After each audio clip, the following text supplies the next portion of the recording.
you're live on Max TV back in Ghana. Everybody's happy more with the performance than the results. What was the sentiments? We've heard from Coach Otuado. We're not yet in the dressing room, but how are the boys feeling in there?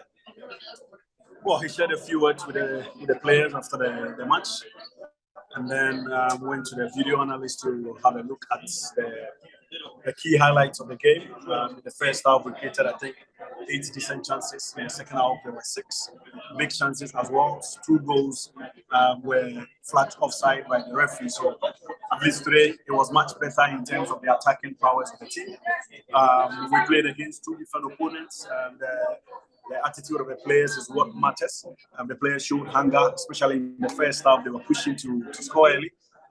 Nicaragua defended very well. In the second half, they decided to pack the bus.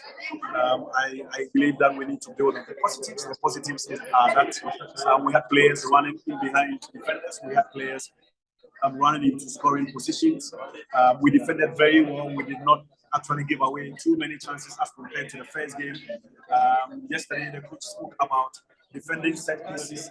That's exactly what happened. Nicaragua had one, and we also were up to the task. So, yes, the scoreline doesn't look good.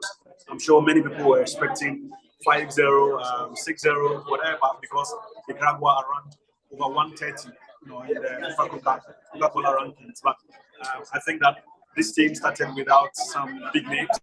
And the young ones who got the opportunity showed that, given the chance, they are ready to fight for a place in the team.